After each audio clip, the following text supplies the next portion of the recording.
जय बोलो देवादिदेव खजराट श्री भगवान महावीर स्वामी की जय जय जय। अहिंसा परमो धर्म की जय जय जय। परम पूज्य आचार्य गुरुवर श्री विद्यासागर जी महाराज की जय जय जय। परम पूज्य महामना मुनिराज प्रमासागर जी महाराज की। परम पूज्य हरे सागर जी महाराज की। जीवन को सफल और सुखी वही बना सकता है जो धर्मानुकूल जीवन जीता है। धर्मानुकूल जीवन जीने के लिए उसे अपने साथ अपने परिवार का वातावरण भी अनुकूल बनाना अपेक्षित होता है। गृहस्थाश्रम की बात चल रही है और उस क्रम में गृहस्थाश्रम गृहिणी से संचालित होता है, तो गृहिणी की बात भी 2 दिन चली। आज उससे अगली कड़ी है संतति की, संतान की। संतान की प्राप्ति बड़े पुण्य से होती है। बहुत से लोग इस धरती में ऐसे भी हैं जिन्हें कोई संतान ही नहीं, वो जो संतानहीन रहे। लेकिन संतान की प्राप्ति होना तो फिर भी सुलभ है, सुसंतान का होना बहुत दुर्लभ है। कुरान काबा में लिखा है, बुद्धिमान संतति पैदा होने से बढ़कर संसार में दूसरा सुख नहीं। मैं वाक्य को दोहरा रहा हूँ, बुद्धिमान संतति के जन्म लेने से बढ़कर संसार में कोई दूसरा सुख नहीं है। तो संतान सुसंतान हो, बहुत अच्छा वाक्य है। वह मनुष्य धन्य है जिसके बच्चों का आचरण निष्कलंक है, 7 जन्म तक उसे बुराई छू नहीं सकेगी। कितना गहरा वाक्य है। वह मनुष्य धन्य है जिसके बच्चों का जीवन निष्कलंक है, 7 जन्मों तक बुराई उसे छू नहीं सकेगी।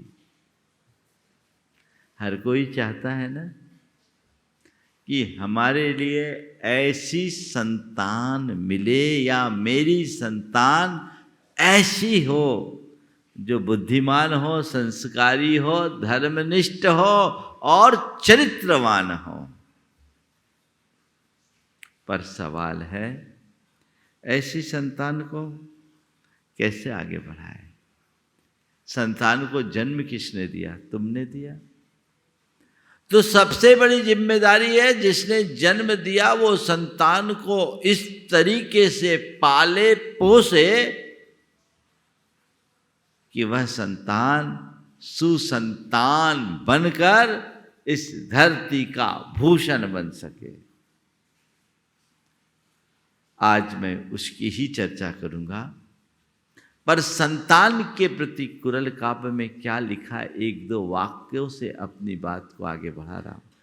क्या बात लिखी है? संतान ही मनुष्य की सच्ची संपत्ति है, क्योंकि वह अपने संचित पुण्य को अपने कृत्यों द्वारा उसमें पहुंचाता है।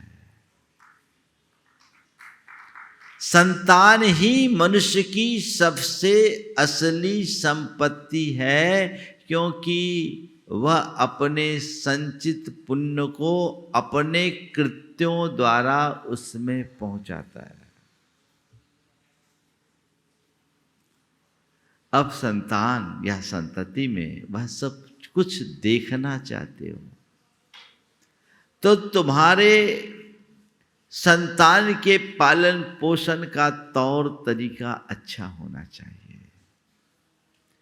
अक्सर लोग कहते हैं कि बेटा हमारा सुनता नहीं है, बेटा हमारी कद्र नहीं करता, बेटे के लक्षण खराब है, बेटा दुर्व्यसनी हो गया, बेटा कुसंगति में पड़ गया। निश्चित ऐसा हो सकता है, पर ये सारे आरोप जो बेटे पे लगाया जा रहा है, क्या कहीं उसका बाप उसमें दोषी नहीं है?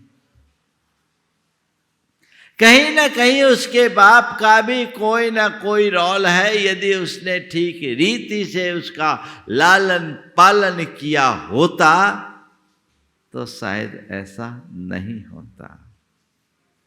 तो संतान को केवल जन्म देना भर पर्याप्त नहीं है, जन्म देकर उसे योग्य बनाना भी तुम्हारी जिम्मेदारी है।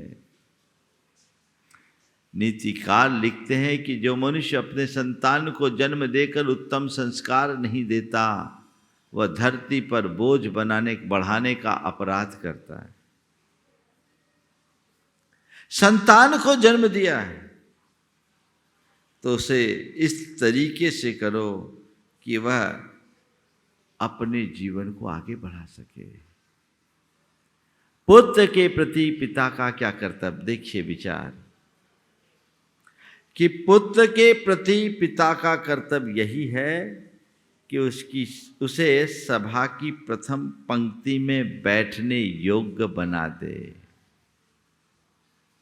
बेटे को लायक बनाए। और आजकल हर माँ बाप अपने बेटे को लायक बनाने की कोशिश तो करते ही हैं, और बेटे इतने लायक बन जाते हैं कि माँ बाप को नालायक समझने लगते हैं। मैं उस लायकी की बात नहीं कर रहा हूं। उन्हें उनके चरित्र के स्तर पर इतना सुदृढ़ करे, उनके हृदय में ऐसी भाव भक्ति भर दे, उसकी निष्ठा को इतनी प्रगाढ़ कर दे कि वो कभी तुमसे विमुख हो ही नहीं। तब हम अपने जीवन में आगे बढ़ा सकते हैं। और ये केवल पिता की बात नहीं, माँ के लिए भी बात लिखी कि माता के हर्ष का कोई ठिकाना नहीं रहता जब उसके गर्भ से लड़का उत्पन्न होता है, लेकिन उससे भी कहीं अधिक आनंद उस समय होता है जब लोगों के द्वारा उसकी प्रशंसा सुनती है। यह अनुभव सिद्ध बात है ना। आप चाहते तो हैं मेरा बेटा नंबर 1 हो, हर काम में अव्वल, है ना।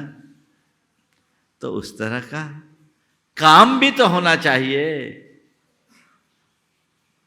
एक सूत्र और है, उसका उल्लेख करके मैं आज की चर्चा की शुरुआत करता हूं। मैं इन सारे सूत्रों का उल्लेख इसलिए कर रहा हूं कि आप देखिए कि हमारे शास्त्रों में कितनी गंभीरता से एक एक बात को विवेचित किया गया है। पिता के प्रति पुत्र का कर्तव्य क्या है? यही कि संसार उसे देखकर उसके पिता से पूछ बैठे कि किस तपस्या के फल स्वरूप ऐसे पुत्र रत्न को पाया है। पुत्र के प्रति पिता का कर्तव्य क्या है? यही कि उसे देखकर लोग उससे पूछ बैठे कि किस तपस्या के फल से ऐसा पुत्र पाया है। आज आप बात समझ रहे हैं? हर माँ बाप एक अच्छे संतान को पाना चाहते हैं, पर मैं तो इतना ही जानता हूं, अच्छे संतान को अच्छे माँ बाप ही जन्म दे सकते हैं। तो पहली जरूरत है आप एक अच्छे माता पिता बनो, ताकि तुम्हारे घर में जन्म लेने वाली जो संतति है वो एक अच्छी संतति बन सके। तो जन्म देने के बाद उसके परवरिश में भी हमें ध्यान देना चाहिए। 4 बातें आज आप सबसे करूंगा। सबसे पहली बात, अपने बच्चों के लिए आदर्श उदाहरण बने। दूसरी बात, बच्चों की भावनाओं की कद्र करें। 3री बात, उन पर भरोसा रखे, और चौथी बात, उन्हें आजादी युक्त, अंकुश युक्त आजादी प्रदान करे। अगर आप अपने बच्चों का भविष्य अच्छा बनाना चाहते हो तो इन 4 बातों को सदैव ध्यान रखना। सबसे पहली बात कि आप अपने बच्चों के सामने एक आदर्श उदाहरण बने, यानी अपना आचरण, अपना व्यवहार, अपनी प्रवृत्ति ऐसी बनाए कि आपके बच्चे को लगे कि इस धरती पर सबसे अच्छा इंसान कोई है तो मेरे माता पिता हैं, उससे बढ़कर कोई दूसरा नहीं। बहुत कम लोग हैं जिन्हें ये सौभाग्य मिलता है। ज़्यादातर लोग यही कहते हैं मेरा बाप बड़ा खड़ूस है और माँ बड़ी खचड़ी है। ये स्वभाव आपने बना लिया। आपने अपने बच्चों के सामने एक अच्छा आदर्श उपस्थित ही नहीं किया। जब सांचा ही गलत होगा तो सिक्का तो गलत ढलना ही है। अगर तुम्हारा आचार व्यवहार ही गड़बड़ होगा तो तय मानना तुम्हारी संतान पर उसकी छाप पड़ने ही वाली है। हमारे शास्त्रों में तो जन्म देने की बात तो बहुत दूर है, पेट से ही बच्चों के प्रति आदर्श उपस्थित करने की बात की है। और शास्त्रों के विधान अनुसार अगर पेट में बच्चा आ गया तो दंपति को ब्रह्मचर्य से रहना चाहिए, सदाचार पूर्वक रहना चाहिए, संयम के साथ जीवन जीना चाहिए, दायित्वहीन आचरण नहीं करना चाहिए, ऐसा कोई भी व्यवहार नहीं करना चाहिए जिसका विपरीत प्रभाव पेट में पलने वाले बच्चे पर पड़े। अच्छी भावनाओं में डूबना चाहिए और जन्म देने के बाद उसके लालन पालन में इन सब बातों का गंभीरता से ध्यान देना चाहिए। तुम्हारा आचरण, तुम्हारा व्यवहार, तुम्हारी प्रवृत्ति और तुम्हारी सोच अगर ऐसे बनेगी तभी तुम कुछ कर पाओगे। मेरे संपर्क में एक सज्जन है, बड़े उद्यमी हैं। उनकी बेटी लंदन से पढ़कर आई, मास्टर्स की। जब मेरे पास आई, कुछ दिन जॉब भी किया, तो एक दिन बैठे और पूरा परिवार बैठा था। उन्होंने कहा महाराज जब हम चाहते हैं कि इसके संबंध के लिए कुछ करें, आप आशीर्वाद दो। तो मैंने ऐसे इस ख्याल से पूछ लिया, क्योंकि आजकल के लड़का लड़कियां खुद ही चुन लेते हैं, माँ बाप को कुछ मौका देते नहीं। तो मैंने उससे ऐसे ही पूछा कि ये बताओ तुम्हारी कोई चॉइस है? उसने कहा है। तुम्हारी कोई चॉइस है? बोला है। बोले क्या चॉइस है? पापा की तरफ देखा और कहा पापा मुझे आप जैसा इंसान चाहिए, मुझे आपसे अच्छा कोई इंसान नहीं चाहता। अगर आप मेरे लिए कोई लड़का खोजना चाहते हो ना, जिस दिन आपको अपने जैसा लड़का मिल जाए आप तय कर देना, मुझे देखने की भी जरूरत नहीं है। कितने लोगों को ऐसा सौभाग्य है? बहुत कम। इसमें दोष किसका? बेटे का कि बाप का? किसका दोष? तुम्हारी जिम्मेदारी होनी चाहिए, तुम्हारी जवाबदारी होनी चाहिए। बच्चों के सामने आदर्श उदाहरण बने। बच्चों का, संतान का माँ बाप के प्रति एक भावनात्मक जुड़ाव तो रहता ही है, लेकिन अगर उनके आचरण और व्यवहार में पवित्रता होती है तो भावना में और श्रद्धा जुड़ जाती है, जो उनके जीवन के लिए एक बहुत बड़ा आलंबन होता है। ये भाव अंदर होना चाहिए। अपने आप को इस तरीके से अब तपाओ खपाओ, अपना जीवन ऐसा बनाओ कि तुम्हारी संतान न केवल तुम्हें आदर दे अपितु तुम्हारी पूजा करने को भी तत्पर हो। ये जिम्मेदारी तुम्हारी है। ऐसा होना चाहिए। तो चाहे माँ हो चाहे पिता, दोनों की बातें मैं कर रहा हूं। आज से तय कीजिए कि बच्चों के बीच हमें अपने आप को किस तरीके से प्रस्तुत करना है। दूसरी बात, बच्चों की भावनाओं की कद्र कीजिए। प्रायः माँ बाप होते हैं, वो केवल आदेश थोपते हैं। कह दिया तो कह दिया, उसमें कोई कॉम्प्रोमाइज नहीं। जो बोल दिया वो ब्रह्मवाक हो गया। ऐसा करना है सो करना है, नहीं करना है तो नहीं करना, ये होगा तो यही होगा, ये नहीं होगा तो नहीं होगा। होता है? अरे भाई ठीक है, मानता हूं कि आप पिता हो, आप बड़े हो, आपका अनुभव ज्यादा है, लेकिन ये कोई जरूरी नहीं कि बच्चों की सब इच्छाएं बुरी ही होती हो। कुछ अच्छी भी तो हो सकती है। अगर उनकी कोई भावना है तो उनका ध्यान रखो। मैं ये नहीं कहता कि बच्चों की अच्छी बुरी सब भावना का कद्र करो, उसकी पूर्ति करो। ऐसा करना भी मत, जैसा आजकल होने लगा है। बच्चों की भावनाओं की पूर्ति के लिए इतनी लिबर्टी देते हैं कि बच्चे ही भ्रष्ट हो जाते हैं। वैसा मत करना।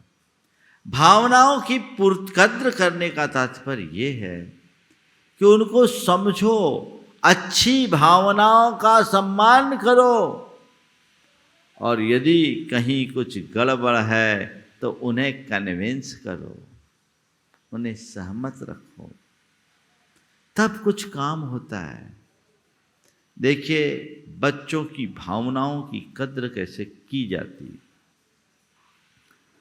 मध्य प्रदेश की बात है, मैं सागर के पास राहतगढ़ में था। रविवार का दिन था। एक डॉक्टर दंपति दर्शन के लिए आ रहे थे। खबर थी कि आहारचर्या में आना है, आ पाए। दर्शन किए। उन्होंने कहा महाराज जी आज आने में विलम्ब हो गया, लेकिन फिर भी हम खुश हैं। हमने क्या हुआ? बोले महाराज जी जब हम लोग निकल रहे थे तो हमारी ये बिटिया जिसका 12th का एग्जाम चल रहा था, बोले इसने भी कहा कि मुझे महाराज के दर्शन करने के लिए चलना है।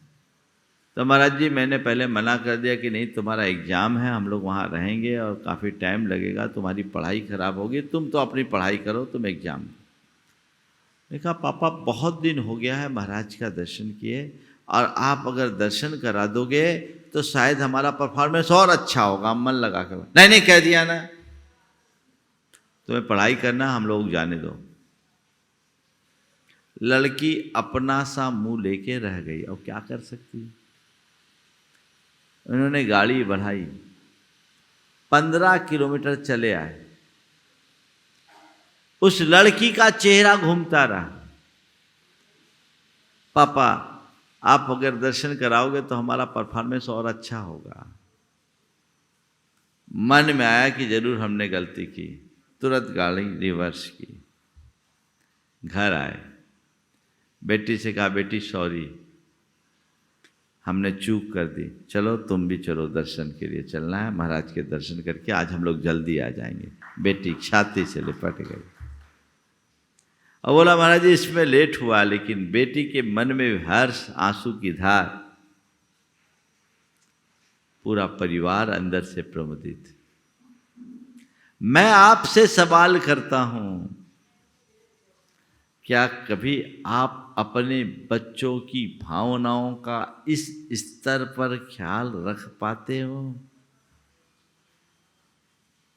दूर मत जाओ, अगर कोई तुम्हारी भावनाओं का इस स्तर पर ख्याल रखेगा तो तुम्हारे मन में उसके प्रति क्या भाव होंगे? श्रद्धा भाव रहेंगे कि नहीं रहेंगे?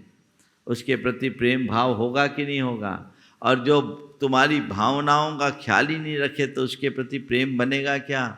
केवल आदेश थोपने वाले के हृदय में कभी आत्मीयता नहीं होती। आत्मीयता वहीं पनपती है जहां भावनाओं की कद्र होती है। तो भावनाओं का ख्याल रखिए। कुछ लोग होते बड़े जिद्दी कास्ट किस्म के होते हैं, जो कह दिया सो कह दिया, एक बार कह दिया सो बिल्कुल ठाकुर का वचन, कोई परिवर्तन नहीं। विचार करना चाहिए, बोलने से पहले भी विचारना चाहिए और आगे पीछे के लोगों की भावनाओं का भी ख्याल रखना चाहिए।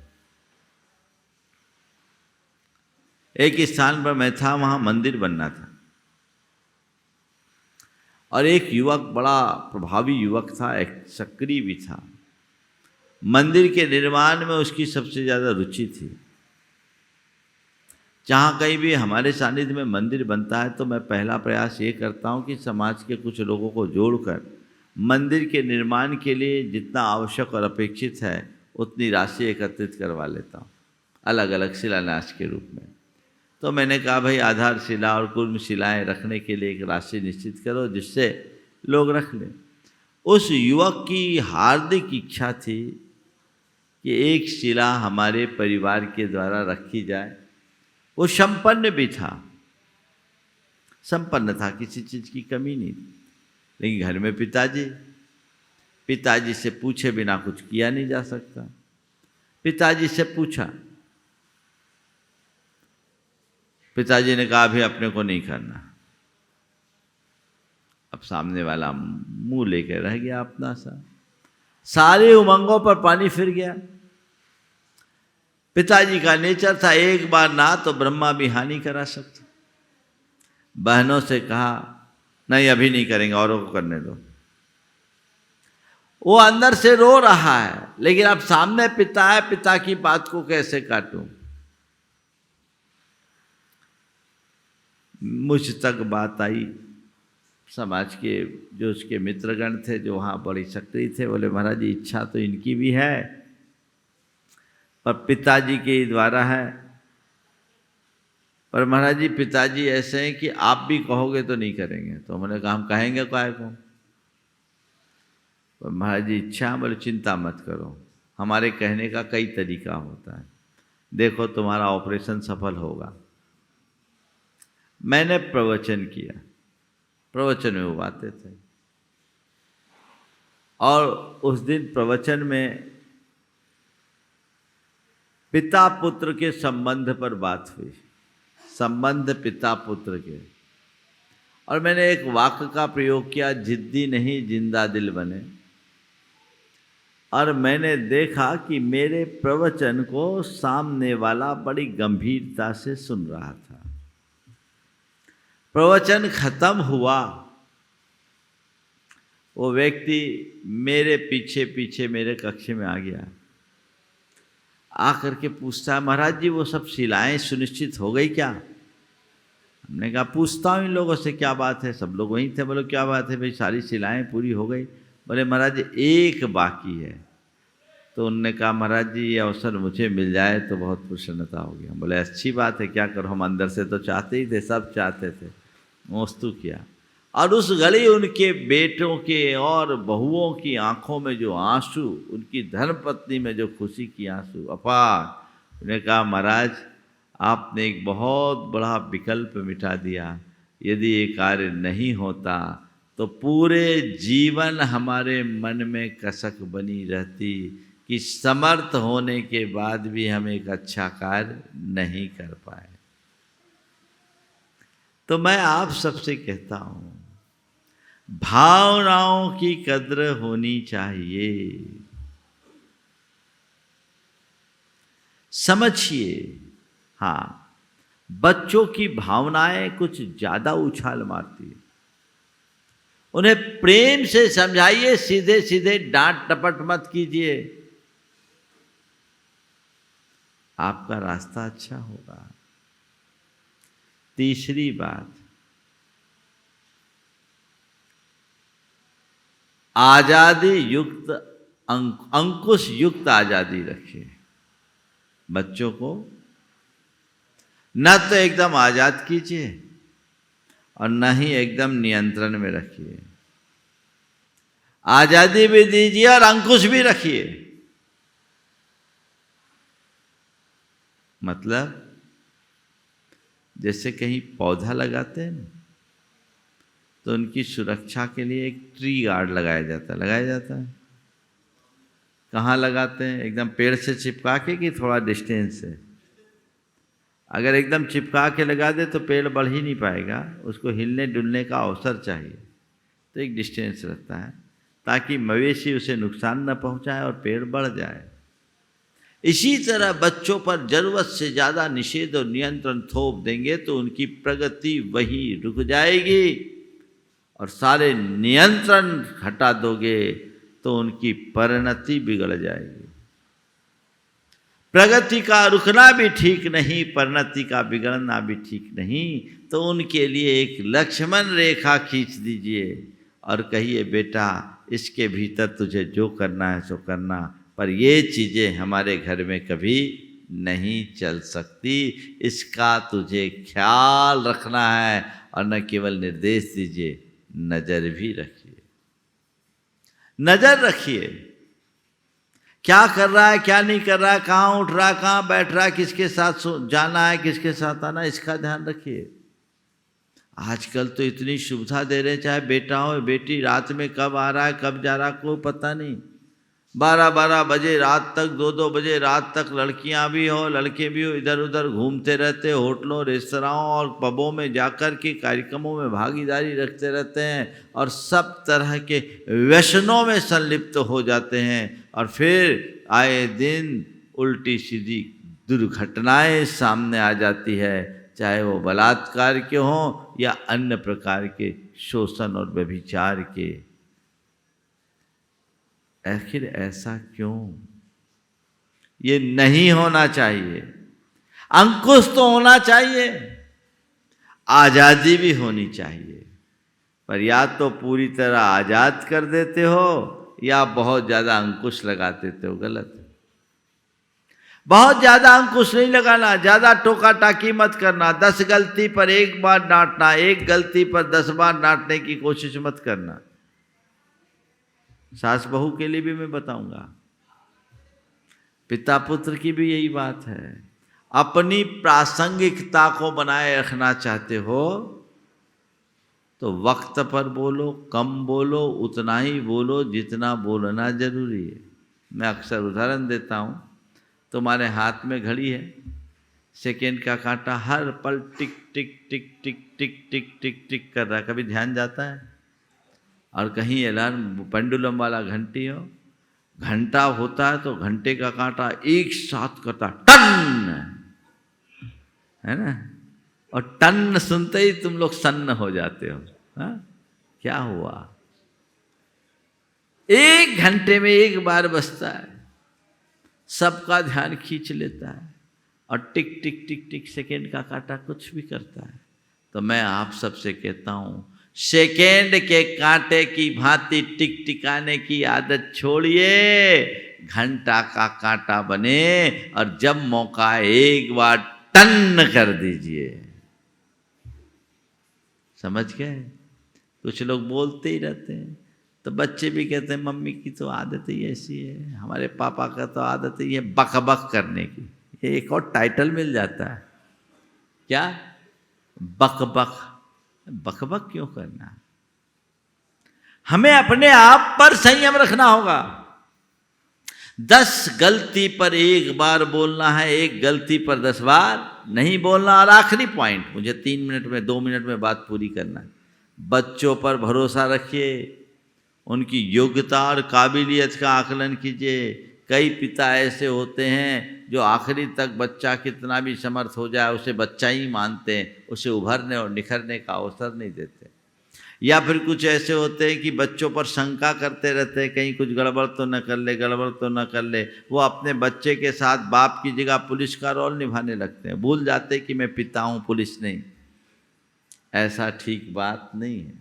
उन पर भरोसा होना चाहिए और उसको देख करके काम करना चाहिए, तो बहुत अच्छा होता है। देखिए, पिता का भरोसा अगर बच्चे पर हो तो क्या होता, 20-30 सेकेंड में बात पूरी करूँगा। एक पिता का एक बेटा था, बहुत संस्कारी था। एक दिन अपने मित्रों के कहने पे नाइट शो गया। पिता से पूछ के गया, नाइट शो मूवी देखने गया, लौट कर आया और रात के 11:30 बजे पिता के दरवाजे को खोला। पिता से चाबी लेकर के गया था कि खुद आ जाना, तुम लेट आएंगे।